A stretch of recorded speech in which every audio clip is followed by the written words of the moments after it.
Hello and welcome to Let's Talk. Unusually, we're not in town today. We've come to a small village in Shropshire, which is right in the middle of England, to talk to Mark Sutcliffe, who was the chief executive of the Hong Kong Football Association during a very interesting time, 2012 to 2018.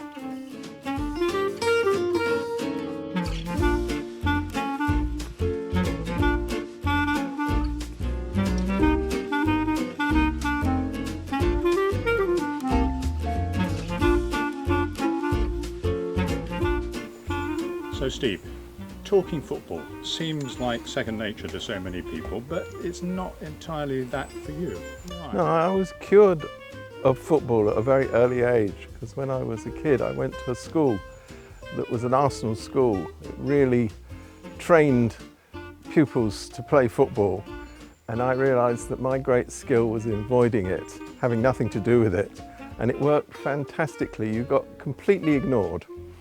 And I've maintained that lack of interest in football throughout my life. But you still recognise that it matters a lot to other people. It is a kind of tribal thing where people are bound to feel loyalty to some bit of the sport. Absolutely. And I was a great supporter of the Hong Kong football team when I lived in Hong Kong for tribal reasons, not because I, to be frank, loved the game.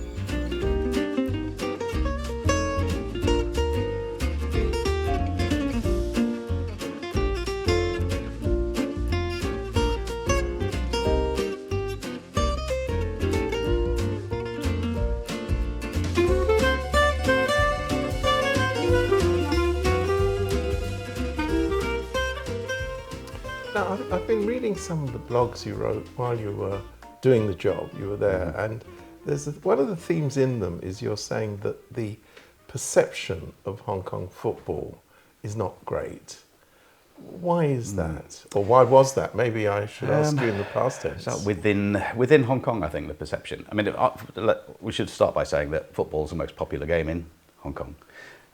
I found that everybody that I spoke to was almost obsessed with football, but they tend to be obsessed with, European teams now. I think the perception was that at the club level, Hong Kong football wasn't particularly good, and I would tend to agree with that, and there's lots of reasons behind that.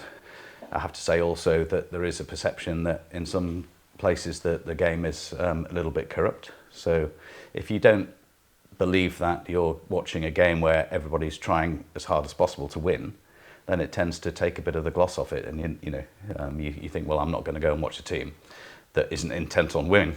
Well, I was going to ask you about that, but as you brought it up, let me fast forward.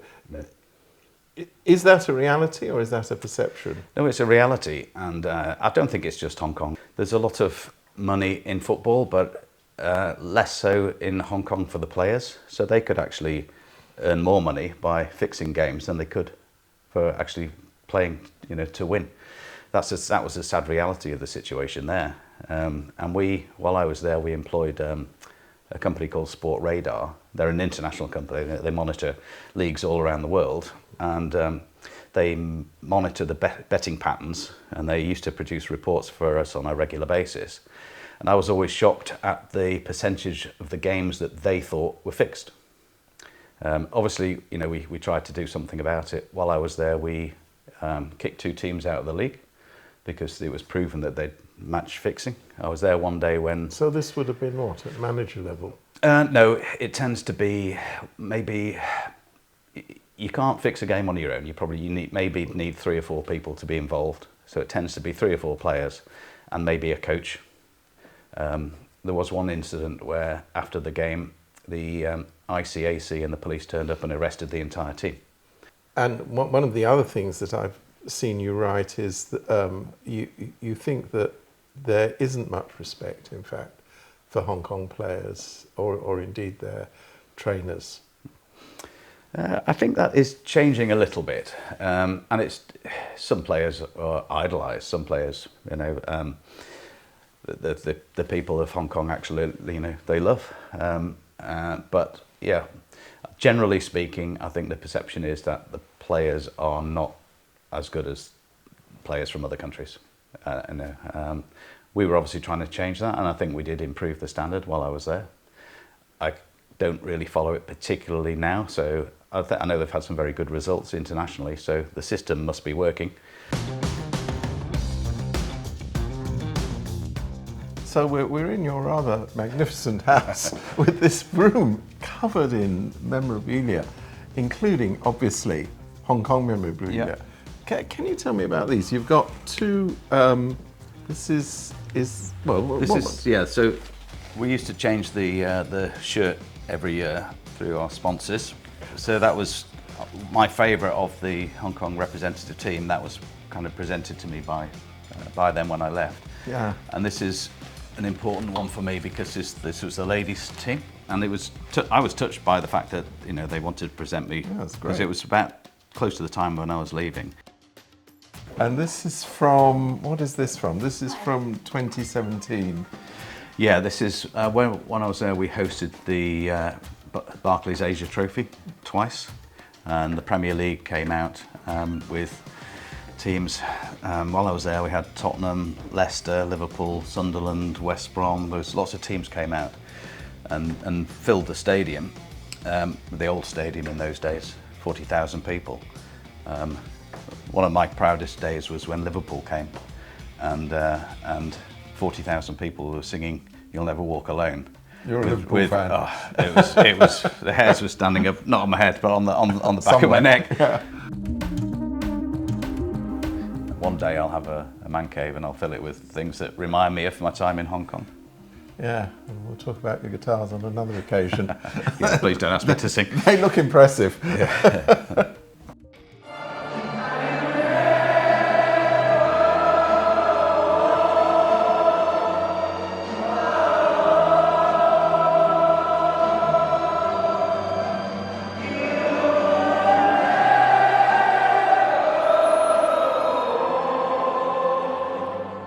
And also, I mean, you were in fact there at a very interesting time in Hong Kong's development, particularly with regard to football and the way that it was, I think you could say, enhancing Hong Kong's identity among Hong Kong people. And this led to, again, I'm speaking about your time there, the famous incident with the booing of the China national team when they were playing Hong Kong. They weren't actually booing the Chinese team.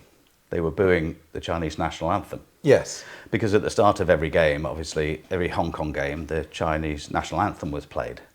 And so it gave some people who probably weren't really interested in football. In fact, our attendances kind of went through the roof because there were people who saw it as a great opportunity to generate some publicity for their anti-China stance. Or you could say pro-Hong Kong stance. Or pro-Hong Kong, absolutely, yeah, whichever way you want to look at it.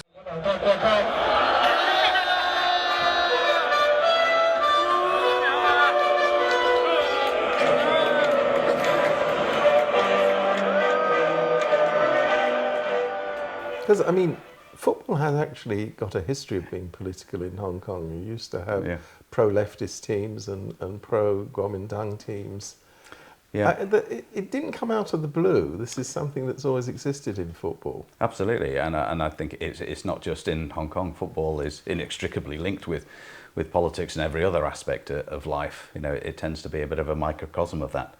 But it's the exposure that you get, and it just grew as a news story. So we had media from all over the world coming to see in anticipation that there was going to be these nice headlines and nice pictures of. In fact, I think there's quite an amusing one of people holding up signs just saying "boo" on it because they thought they'd get away with that rather than actually booing. So yes, well, and then of course they brought in a law, a national anthem law.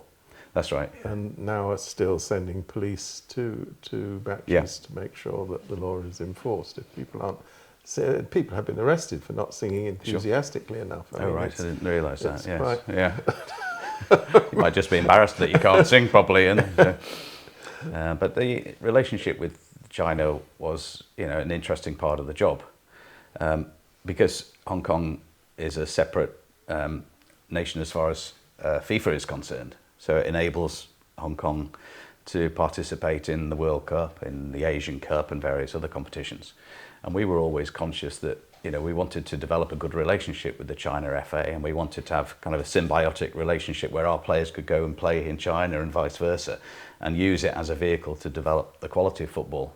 But at the same time, we didn't want to be seen to be too close to China. Otherwise, FIFA are going to say, well, why should Hong Kong be a separate nation as far as football's concerned? I mean, you could cite the example of the change of name of the Hong Kong FA to include China in the name. I don't think that football hasn't been singled out, because all the federations, sports federations, have had to be the same. Name, but yeah. I think it's a sign of the times.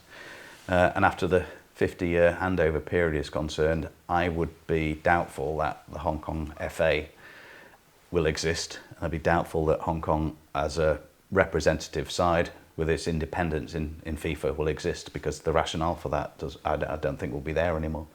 But it is remarkable, isn't it? You've got a nation of 1.2 billion people, or whatever it is this week, which has a very, very notable lack of success in football well, I was going to say at an international level, but it's at a national level as well, isn't it?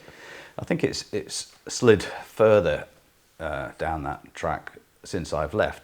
While I was there was a huge amount of investment going into Chinese football. Some really big name players from Europe went and played there, and I assumed that China was on an upward trajectory as far as football participation and performance was concerned, because of the population, because of the investment. I don't know whether there was just a perception that you could buy success, and as most people who follow a football club know, you can't always buy success. Sometimes you can, sometimes you can't. So who do you think is the better goalkeeper? Yap Hong Fai, Hong Kong, or Andre Onana, Manchester United? It's got to be Fai, because I don't like Manchester United. And I've heard of neither of them, so I couldn't give you an answer. And if you had to introduce David Beckham to authentic Hong Kong food, what would you offer him? Chicken feet or chicken testicles? Good question. Chicken testicles, probably, because he used to play for Manchester United.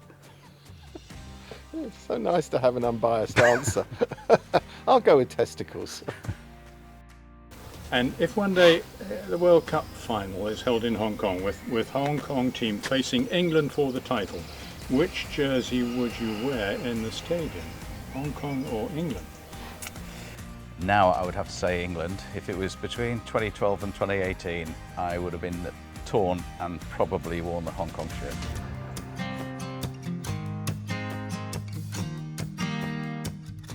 One of the things, again, I'm looking back at things that you wrote while you were in Hong Kong, which relates to this, is racism against foreign players. You were quite vocal on that subject. What was that all about? I mean, I hate any form of intimidation and discrimination, and football everywhere. I mean, we've got a problem with racism and homophobia and all sorts of, and sexism and everything, misogyny in this country. If it's bad here, it's going to be bad everywhere. There was, in some cases, there was a negative reaction to non-Hong Kong Chinese players playing for the national team. But I think if you look back, the reason that Hong Kong was very successful in the 70s and the 80s was the importation of foreign players, and that raised the standard. And so on the one hand, people are saying we want to get back to the glory days, but at the same time they're saying, we don't want an influx of too many foreign players. They can't have it both ways. And just finally, I mean, where do you see football heading in Hong Kong? We've got this great new facility in Kai Tak. I'm not close enough now to be able to give you a definitive answer, but as I say, I alluded earlier to the fact that if you broaden the base, then you're going to raise the height of the pyramid, and I think we're still probably yet to see the peak of that. And so I think that there's still, I would hope it's still on an upward trend. Certainly there's more people playing there, especially girls and women's football. There are better facilities. I went to the new stadium at Kai Tak for the Rugby Sevens in March. Fantastic facility. I'd love to see that full with people supporting football teams. So I'm very, I'm hopeful that it's on the rise. Well, Mark Sutcliffe, thank you very much indeed. It's been fascinating. Thank you.